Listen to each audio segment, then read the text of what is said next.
Imagine standing in front of a mirror, staring at yourself, and asking, "Am I a bad person for thinking that?" You know you didn't act on it. You know it was just a thought. But the guilt stays, hanging over you like a dark cloud that refuses to move. With every breath, there's fear. With every thought, there's a regret you can't explain.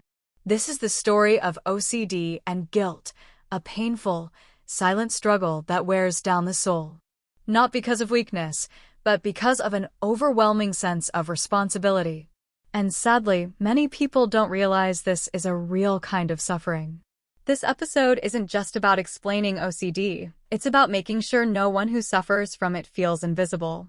Let's take a deep breath and begin this journey together. Obsessive-compulsive disorder is not simply about excessive cleaning or being overly organized. It's a complex and intense mental disorder. Someone with OCD experiences intrusive, unwanted thoughts, often disturbing or completely against their personal values. To ease the anxiety these thoughts bring, they perform compulsions, actions, or mental rituals that provide temporary relief. These thoughts are not desires. In fact, they're often the exact opposite of what the person wants. The distress comes from the dissonance, the painful clash between the thoughts and one's core identity. This leads to intense confusion. Why did I think that? Does that mean I'm dangerous? Evil? Unworthy of love? To an outsider, OCD might look like superstition, indecisiveness, or unnecessary routines. But inside, it's chaos. Every second is a battle between the need to be certain and the impossibility of ever being completely sure.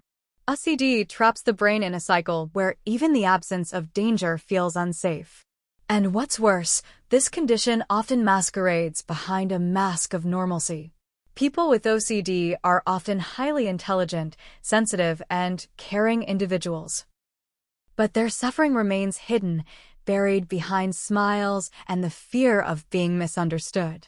Guilt is a normal part of life. But in OCD, guilt arises from things that haven't even happened. It's disproportionate, irrational, but deeply felt. People with OCD often confuse having a thought with wanting a thought. Let's take an example. A parent with OCD might suddenly have the thought, "What if I hurt my child?" They recoil in horror, not because they want to, but because the thought is unbearable. But the guilt takes over. Why would I even think that? What kind of parent thinks such a thing? This guilt lingers. It grows. It begins to shape how the person sees themselves. They may avoid their child, fear themselves, withdraw emotionally, all in an attempt to protect others from the bad person they think they are. This form of guilt is known as ego-dystonic guilt. It means the thoughts are completely out of sync with the person's true identity. But OCD doesn't allow the person to feel that separation. Instead, it convinces them they must be held accountable for even having the thought. Some individuals develop what is known as meta-guilt about feeling guilty. They berate themselves for not being able to move past a thought, which adds another layer of pain. It's like being trapped in a hall of mirrors, with each reflection echoing the message, "You're not good enough." One of the most tormenting forms of OCD is moral scrupulosity. This is when a person constantly questions their moral integrity. Am I good enough? Did I sin? Did I unknowingly hurt someone? Someone may apologize dozens of times for a harmless comment. They may confess sins that aren't even wrong. They feel a crushing obligation to be morally flawless, and any deviation, even imagined, is seen as catastrophic. Religious scrupulosity can be especially painful. Some individuals will repeat prayers, seek constant reassurance from spiritual leaders, or avoid religious spaces altogether from fear of contamination or failure. What makes moral scrupulosity especially cruel is that it turns the most deeply held values against the sufferer. People who care deeply about justice, truth, and kindness become obsessed with whether they are truly living up to those ideals. They might fear they accidentally lied, even if the statement was true. They might replay conversations over and over in their minds, checking if they unknowingly caused harm. They may even feel guilty about memories, wondering if they recall them accurately or if they've misled others unintentionally. The never-ending guilt of OCD doesn't just stay in the background.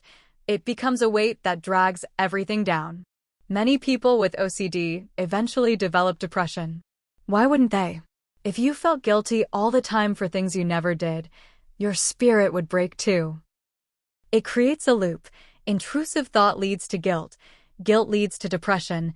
Depression makes it harder to resist compulsions, and giving in to compulsions strengthens the OCD.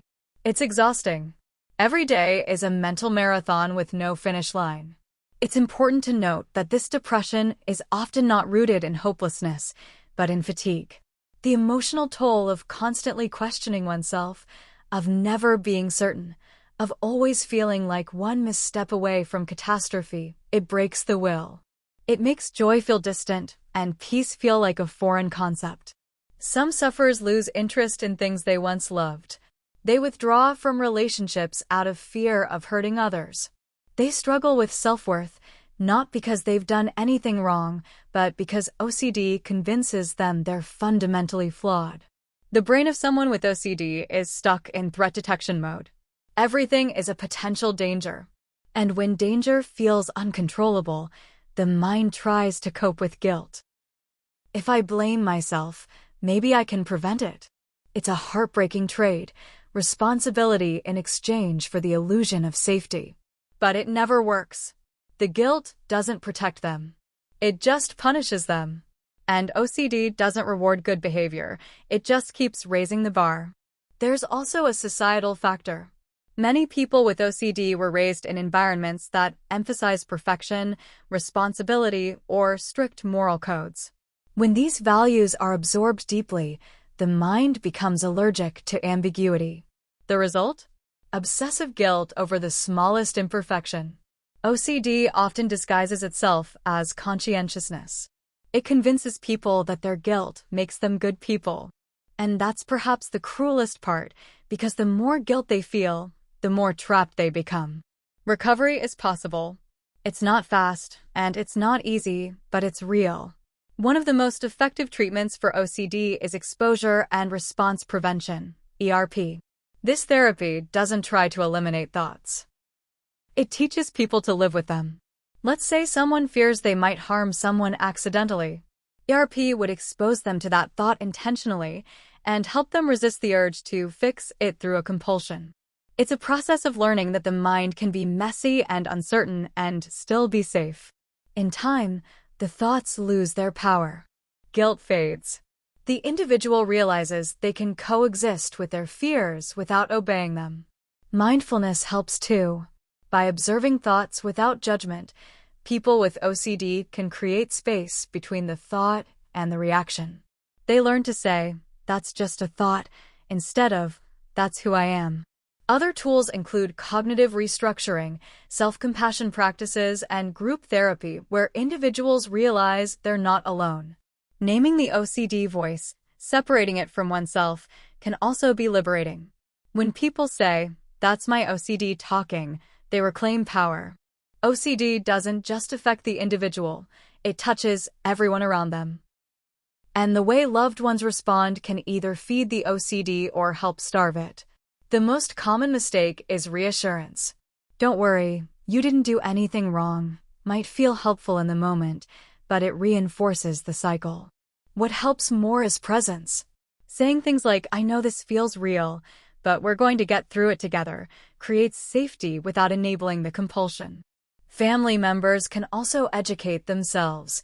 Books, support groups, and therapists can guide them in understanding how to be supportive without becoming part of the OCD loop. Setting boundaries while remaining compassionate is key. It's not about pushing the person away, it's about helping them reclaim their own agency. And sometimes, just sitting in silence and letting the storm pass together can be the greatest gift. I once felt like a criminal just for imagining something bad happening to my parents. But I love them more than anything. I used to repeat my prayers endlessly. If I didn't, I feared something terrible would happen. I felt disgusted with myself because of thoughts I never wanted. It took me years to realize I wasn't alone. These voices matter.